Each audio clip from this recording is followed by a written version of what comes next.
Hi friends. അപ്പോൾ നമ്മുടെ മനസ്സിനെ നല്ല സന്തോഷമാക്കി, നമ്മുടെ ഫ്രണ്ട്സിൻ്റെ അടുത്ത് നമ്മൾ സന്തോഷമായി സംസാരിക്കാനൊക്കെ തുടങ്ങി. നമ്മൾ ഇൻറ്റേർണലി ഒരു ഹാപ്പിനെസ് അനുഭവിക്കാൻ തുടങ്ങിയെന്ന് വിചാരിക്കും. പക്ഷെ നമ്മൾ പോകുന്ന ജോലി സ്ഥലം അല്ലെങ്കിൽ നമ്മളുമായി ബന്ധപ്പെടുന്ന ആൾക്കാർ ആ ഒരു സന്തോഷം തരുന്നില്ല. ഫുൾ നമ്മളെങ്ങനെ ബുദ്ധിമുട്ടിച്ചുകൊണ്ടിരിക്കുകയാണ്, അല്ലെങ്കിൽ അവരുടെ പെരുമാറ്റം അത്ര ഇഷ്ടപ്പെടുന്നില്ല എന്നുള്ള സാഹചര്യമാണെങ്കിൽ നമ്മുടെ ജോലി സ്ഥലത്തുള്ള ആ ഒരു സന്തോഷവും പെരുമാറ്റവും ഡീലിങ്ങും കൂടി ഒരു ഇമ്പോർട്ടൻ്റ് ആയിട്ടുള്ള വിഷയമാണ് അല്ലേ. അപ്പോൾ ഇന്നത്തെ നമ്മുടെ വിഷയം എന്ന് പറയുന്നത്, ഇന്നത്തെ നമ്മുടെ ചാലഞ്ചിൽ വരുന്നത് ജോലി സ്ഥലത്തുള്ള കാര്യങ്ങളാണ്. അപ്പോൾ നമ്മൾ ജോലിക്ക് പോകുമ്പോൾ തന്നെ നമ്മൾ അയ്യോ എന്തിനാ ഈ ഒരു ജോലി, എനിക്ക് തീരെ വയ്യ, മടുപ്പാണ്, ആ ഒരു ആറ്റിറ്റ്യൂഡിൽ നമ്മൾ പോകരുത്. ഒരു ചെറിയ ജോലിയാണെങ്കിലും എന്ത് ജോലിയാണെങ്കിലും ഈ ഒരു ജോലിയെങ്കിലും എനിക്കുണ്ടല്ലോ, അല്ലെങ്കിൽ ഈ ഒരു ജോലിയെങ്കിലും എനിക്ക് ചെയ്യാനുള്ള ആരോഗ്യം ഉണ്ടല്ലോ എന്നുള്ള നന്ദി പറഞ്ഞുകൊണ്ട് നമ്മൾ പോവുക. അവിടെ പോയി കഴിഞ്ഞാൽ നമ്മുടെ ബിസിനസ് ആണെങ്കിലും അല്ലെങ്കിൽ വർക്ക് ചെയ്യുന്ന വേറെ ഒരു ഓഫീസാണെങ്കിലും നമ്മുടെ കൂടെ വർക്ക് ചെയ്യുന്ന ആൾക്കാർ, ബിസിനസ് ആണെങ്കിൽ നമ്മുടെ എംപ്ലോയീസ് അല്ലെങ്കിൽ പുറത്തുനിന്ന് വരുന്ന കസ്റ്റമേഴ്സ്, നമ്മുടെ ബിസിനസ്സുമായി ബന്ധപ്പെട്ടുള്ള വേറെ ആൾക്കാർ, ഇവർക്കൊക്കെ അവർ ചെയ്യുന്ന ഓരോ ചെറിയ കാര്യത്തിനും നന്ദി പറയുക.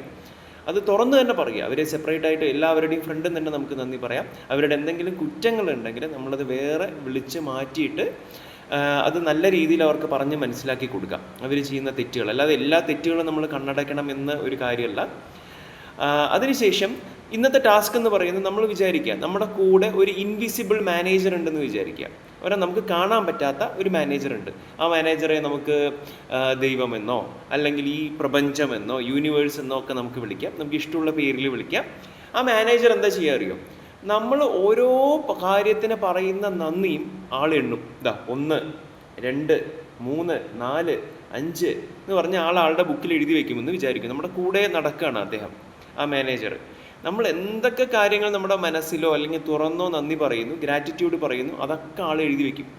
എന്നിട്ട് എത്ര നന്ദി നമ്മൾ പറയുന്നു, ഇപ്പോൾ ഫോർ എക്സാമ്പിൾ ഒരു മണിക്കൂറിനാണ് അല്ലെങ്കിൽ ഒരു ദിവസത്തിനാണെന്ന് നമ്മൾ ഒന്ന് കണക്ക് കൂട്ടി നോക്കും. ആ ഒരു ദിവസം അവസാനമാകുമ്പോൾ ഇത്ര 1000 നന്ദി, അല്ലെങ്കിൽ എത്ര നമ്മൾ കൂടുതൽ നന്ദി പറയുന്നു അത്രയും നന്ദി നമുക്ക് അദ്ദേഹം തരും. തിരിച്ച് നമുക്ക് ആ ഒരു ഗ്രാറ്റിറ്റ്യൂഡ് മറ്റുള്ള ആൾക്കാരോ അല്ലെങ്കിൽ പല സ്ഥലത്തു നിന്നോ നമുക്ക് കിട്ടും. അതിനർത്ഥം നമ്മൾ പുറത്തോട്ട് കൊടുക്കുന്ന നല്ല കാര്യങ്ങൾ അല്ലെങ്കിൽ പോസിറ്റീവ് ഫ്ലവേഴ്സ്, പോസിറ്റീവ് ആയിട്ടുള്ള കാര്യങ്ങൾക്ക് എത്ര നമ്മൾ കൊടുക്കുന്നോ അതിന് ഈക്വൽ എമൗണ്ട് ആയിരിക്കും നമുക്ക് കിട്ടുക. അപ്പം നമുക്ക് കൂടുതൽ കിട്ടണമെങ്കിൽ നമ്മൾ എന്താ ചെയ്യേണ്ടത്? നമ്മൾ കൂടുതലായിട്ട് പുറത്തോട്ട് അത് കൊടുക്കണം. അപ്പോൾ ഇന്നത്തെ നമ്മുടെ ചാലഞ്ച് എന്ന് പറയുന്നത് മാജിക്കൽ അല്ലെങ്കിൽ മാജിക് ഇൻ വർക്കാണ്. വർക്ക് പ്ലേസിലുള്ള മാജിക് എങ്ങനെ നമുക്ക് കൊണ്ടുവരാം, എങ്ങനെ ഹാപ്പിനെസ് കൊണ്ടുവരാം. See you, by.